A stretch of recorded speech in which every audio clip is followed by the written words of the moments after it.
Welcome back, everybody, to my Spring Forward into Horror review series. In today's review, I'm going to be looking at a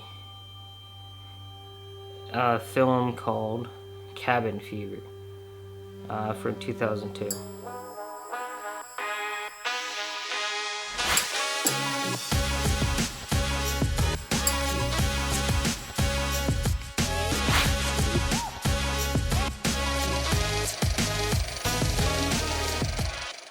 If you don't know what Cabin Fever is about, it's about 5 college graduates who rent a cabin in the woods and begin to fall victim to a horrifying flesh-eating virus, which attracts the unwanted attention of the homicidal locals. I have a lot of good things to say about this one. Starting off, the opening credits background is almost like a wound that is getting more and more infected. And the film also reflects that style as well. The film actually has an orangey, rusted kind of look in the beginning portion of the movie, and it kind of reminds me of the Texas Chainsaw Massacre, just a little bit, and then it transitions to a colder look. And yeah, I think I was reading in the trivia that was actually done to showcase like a wound, and then as that body part dies or whatever, I don't know, something like that. It fits in with the movie. That was a very cool aspect, but overall it's natural looking. The shot of a woman after she gets out of the boat after they encounter it, and she's walking up to this house, definitely reminds me of the scene where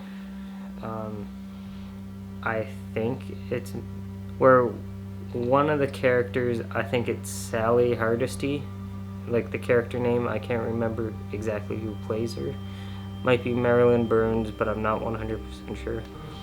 The scene where she walks up to the Sawyer residence, that scene in Cabin Fever definitely does remind me of that scene in Texas Chainsaw Massacre, which I found was a really cool touch.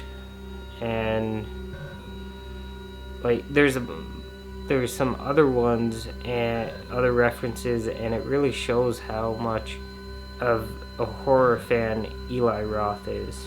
And at the end, we get another horror movie reference. The sheriff reminds me of Sheriff McClellan from Night of the Living Dead, because at the end he says something along the lines of, "There's another one for the fire." And in Night of the Living Dead, there's a similar line. I'm not sure if it's the exact same line or not that was used in Cabin Fever, but it was a clear reference because they were piling all the bodies onto the bonfire and lighting it to eliminate the virus, much like what they did in Night of the Living Dead. The horror starts immediately with the homeless man that comes in contact with the virus. I found the cinematography to be great. The special effects are well executed.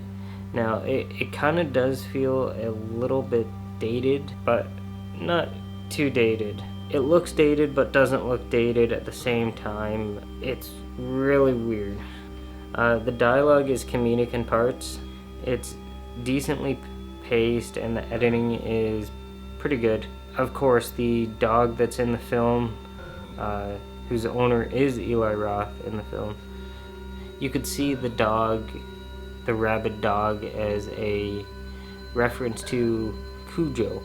Another thing I really like about the film is that the credit scene, I think it's like before it gets into the actual credits, it shows a transport truck going by, and it's a bottled water truck, so hinting that well, early on in the scene we see, well, in the movie we see Eli Roth's character lying face first in the, oh wait, no, the homeless man lying face first in the reservoir, and assuming that's where the bottling company gets the water from, it hints that it's gonna go, the virus is gonna spread a lot faster because it's all been bottled in here and stuff like that. The cabin kind of, like in one shot at least, the way that it's framed, it reminded me of the one that was in Evil Dead. Nearing the end of the film, the kid that's in it keeps saying pancakes.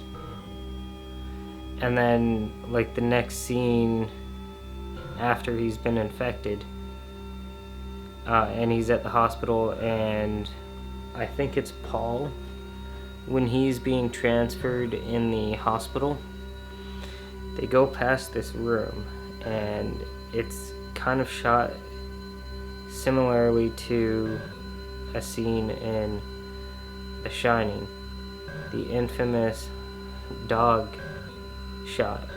In this one, we see a bunny look up, like almost breaking the fourth wall, much like how the dog did in The Shining. So it's a little small reference that I don't think anybody really actually picked up on. If I had to give it a rating, I'd probably give it a 9.5.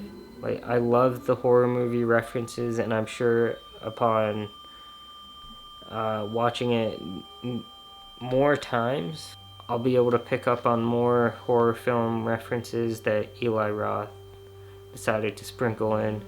Have seen the film and have picked up on some other horror film references that I didn't state in this review. Be sure to put them down in the comments, and also what you thought of the film. If you don't mind a bit of gore, I do recommend this film. Hope you like this review. Be sure you stay tuned for the rest of them. See you in the next one.